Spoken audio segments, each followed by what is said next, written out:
시청자 여러분 안녕하십니까? VOA 뉴스입니다. 마이크 폼페오 미 국무장관이 다음 주 북한 고위 인사를 만날 것으로 예상되고 있습니다. 이번 회담에서는 2차 미북 정상회담과 북한 핵시설 사찰 등이 의제에 오를 전망입니다. 박승혁 기자의 보도입니다. 로버트 팔라디노 국무부 부대변인은 1일 브리핑에서 다음 주 폼페오 국무장관과 북한 당국자와의 만남이 이뤄질 것으로 내다봤습니다.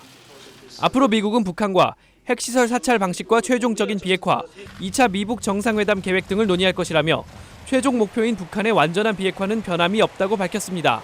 This is going to be something that will be discussed moving forward. The details of inspectors, the composition and the modalities of the inspection. Our objectives here remain the same, and that's the final fully verified denuclearization.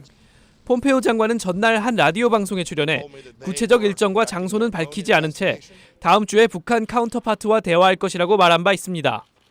미국 핵 전문가는 이번 회담에서 북한으로부터 핵시설 사찰 약속을 확실히 받아야 한다고 지적했습니다.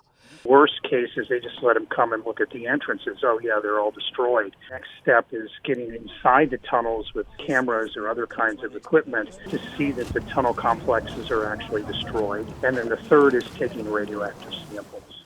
또 다른 전문가는 북한이 스티븐 비건 대북 특별대표와의 만남을 계속 미루면서 고위급 회담을 원하는 데는 다른 이유가 있다며 주의를 당부했습니다. It's not unreasonable for the North to conclude it's much better to get the leaders together because then there won't be any constraints imposed by the bureaucrats and the policy people at lower levels. 전문가들은 미국이 북한과 2차 정상회담을 확정하기 전에 핵목록 제출과 검증 등 비핵화의 기본적 조치들을 이끌어내야 한다고 강조했습니다. VOA 뉴스 박승혁입니다.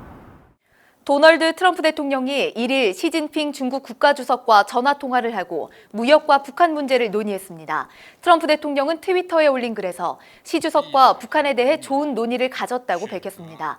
트럼프 대통령과 시 주석은 이달 말 아르헨티나에서 열리는 G20 정상회의를 계기로 정상회담을 가질 예정입니다. 북한 정권이 최근 해외 고급 기술 인력을 대거 파견하고 있으며 이들이 사이버 공격에 동원된다는 분석이 나왔습니다. 또 국제인권단체는 북한 여성들이 북한 관리들로부터 일상적인 성폭력에 시달리고 있다고 밝혔습니다. 조상진 기자입니다. 주로 단순 노동자를 해외에 파견했던 북한이 최근에는 기술자와 공학자들을 보내 기술력을 확보하고 있다고 미국 전문가들이 밝혔습니다. 또 이렇게 습득한 기술은 인터넷 해킹 등 북한 정권의 불법 활동에 동원되고 있는 것으로 분석했습니다. The vast majority of North Korea's cyber operations are launched from overseas, and so it's very plausible that those workers and IT activities might also be co-located with some of these offensive cyber operations. 해외 노동자들은 여전히 인권의 사각지대에 놓여 있으며 가족을 볼모로 잡혀 돈 버는 기계처럼 살고 있다는 지적도 나왔습니다. But in the case of men who do the hardcore jobs, they have to be married and they must have children, at least one, even better two, for an obvious reason. The family members are kept as hostages. 뿐만 아니라 북한 관리들에 의해 북한 여성들이 끔찍한 성폭력에 일상적으로 시달리고 있다는 보고서도 나왔습니다. 국제인권단체인 휴먼 라이츠 워치는 북한의 고위 당간부와 구금시설 감시원 등이 아무런 제재나 처벌도 받지 않고 북한 여성들에게 성폭력을 가하고 있다고 지적했습니다. It is time for the government to acknowledge the problem and to take the urgent steps that are needed to stop this officially tolerated sexual exploitation of women. 전문가들은 북한이 최악의 인권 탄압 국가라며 국제사회가 비핵화 문제와 더불어 인권 문제도 강력히 제기해야 한다고 지적했습니다. VOA 뉴스 조상진입니다.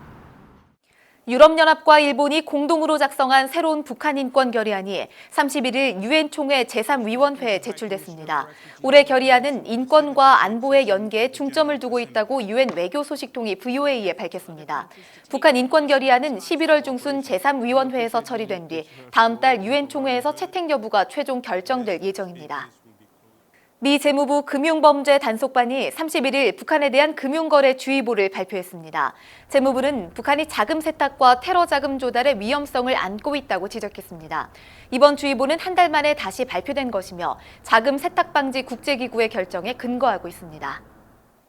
VOA 뉴스 마칩니다. 시청해주신 여러분 고맙습니다.